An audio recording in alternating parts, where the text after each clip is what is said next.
In the next section, the northern kingdom is rocked by a bloody revolution started by a king named Jehu, who destroys Ahab's family. And although Jehu was at first commissioned by God, his violence just gets out of control, and it creates the spiral of political assassinations and rebellions from which Israel never recovered. Coup follows coup after Jehu, and each king follows other gods, allows horrible injustice.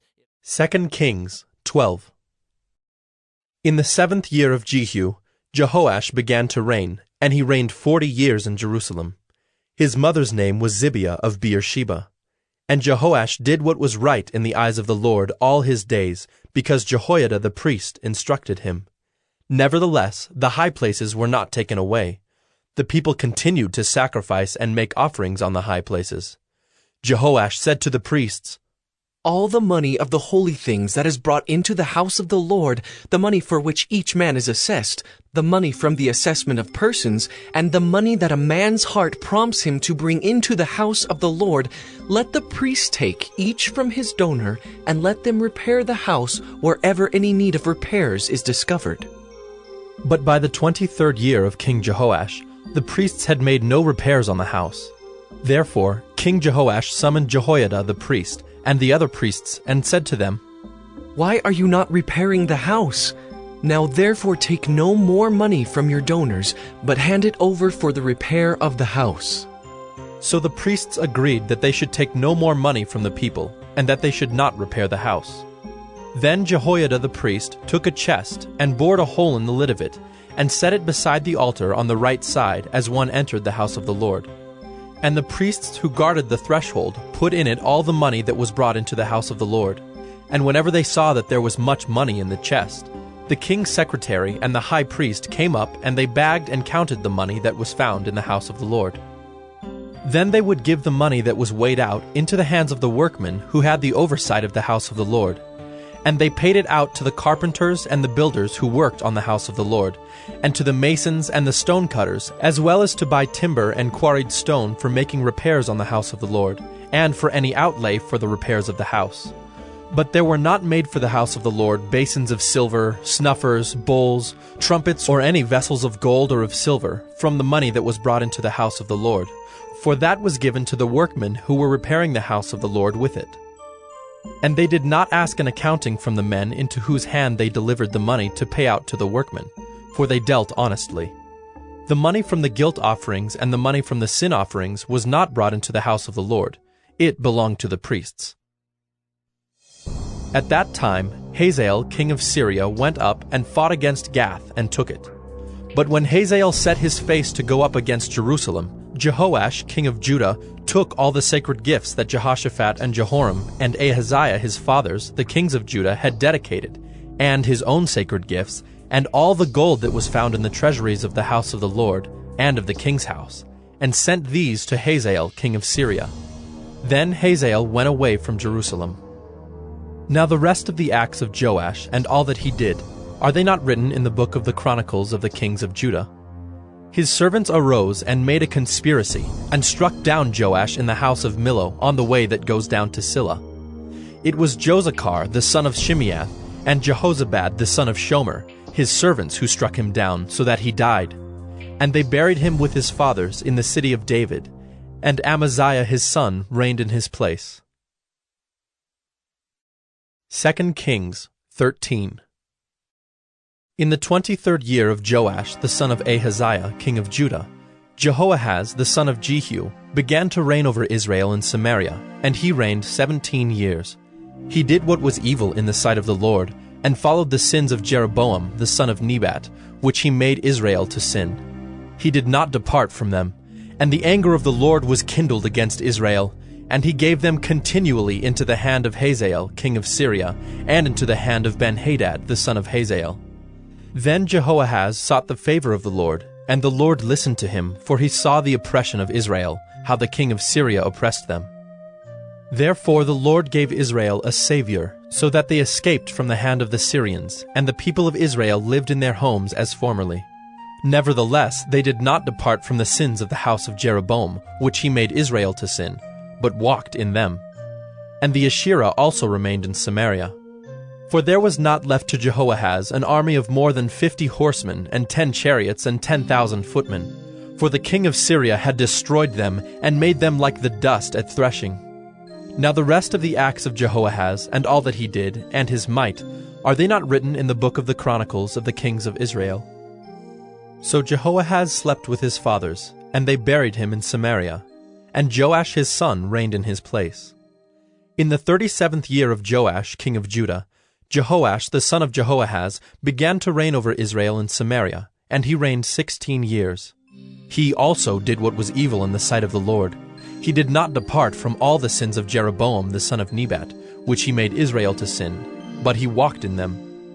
Now the rest of the acts of Joash, and all that he did, and the might with which he fought against Amaziah king of Judah, are they not written in the book of the Chronicles of the kings of Israel?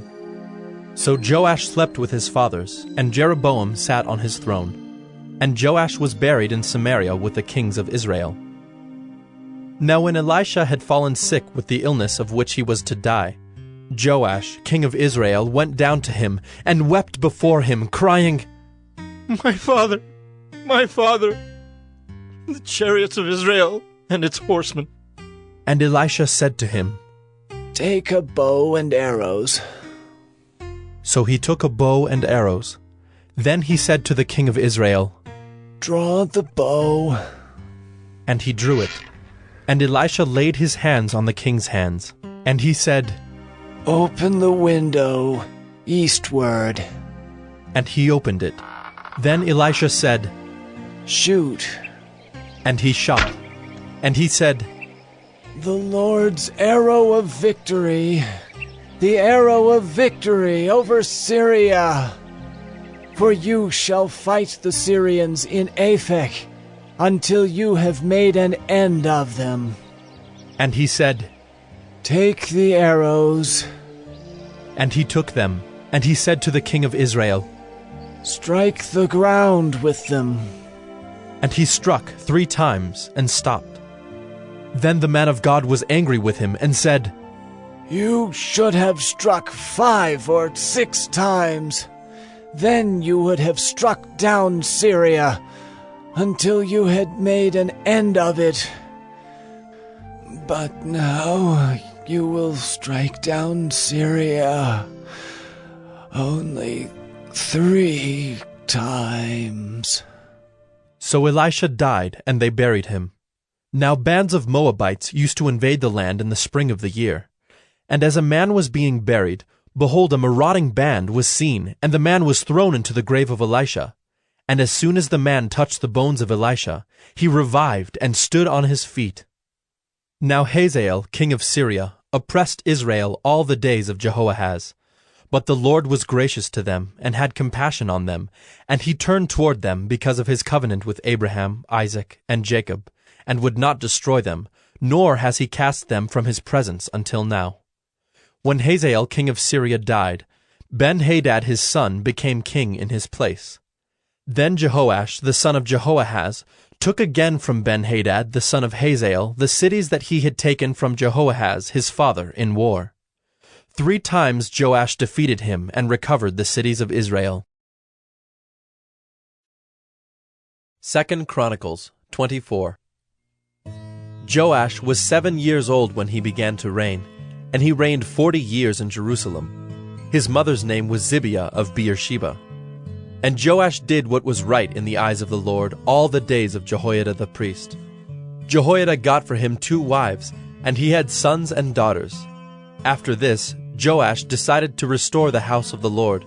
And he gathered the priests and the Levites, and said to them, Go out to the cities of Judah, and gather from all Israel money to repair the house of your God from year to year, and see that you act quickly.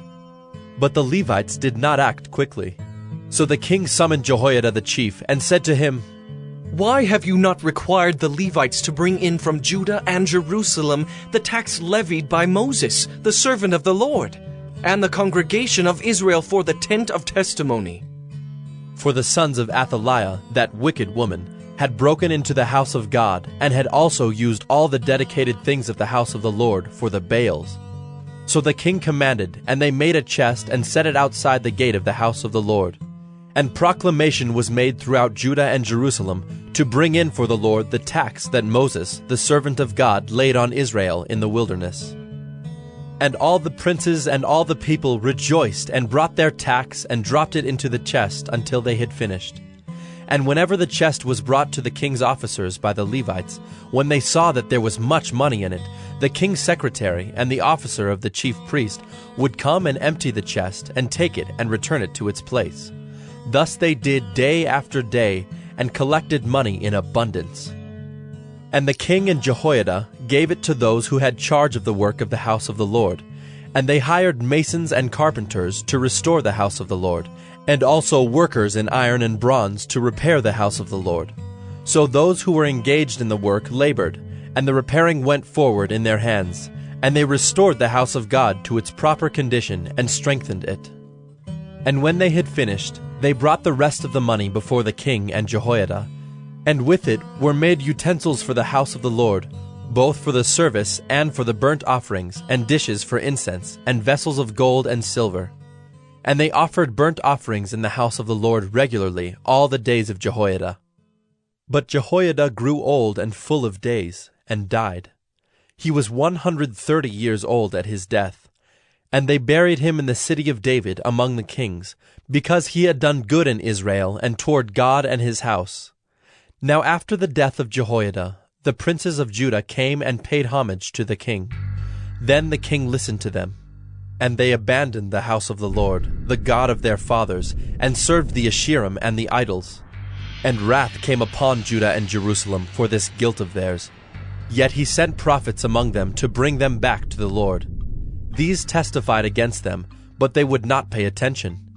Then the Spirit of God clothed Zechariah, the son of Jehoiada the priest, and he stood above the people and said to them, Thus says God, why do you break the commandments of the Lord, so that you cannot prosper? Because you have forsaken the Lord, he has forsaken you. But they conspired against him, and by command of the king they stoned him with stones in the court of the house of the Lord. Thus Joash the king did not remember the kindness that Jehoiada, Zechariah's father, had shown him, but killed his son. And when he was dying, he said, May the Lord see and avenge. At the end of the year, the army of the Syrians came up against Joash.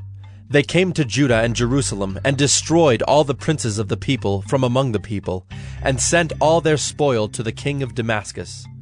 Though the army of the Syrians had come with few men, the Lord delivered into their hand a very great army, because Judah had forsaken the Lord, the God of their fathers.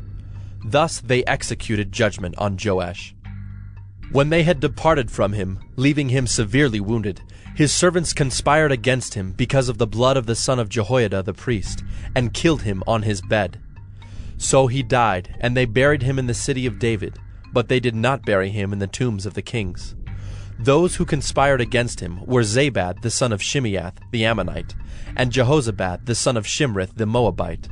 Accounts of his sons and of the many oracles against him, and of the rebuilding of the house of God, are written in the story of the book of the kings. And Amaziah his son reigned in his place.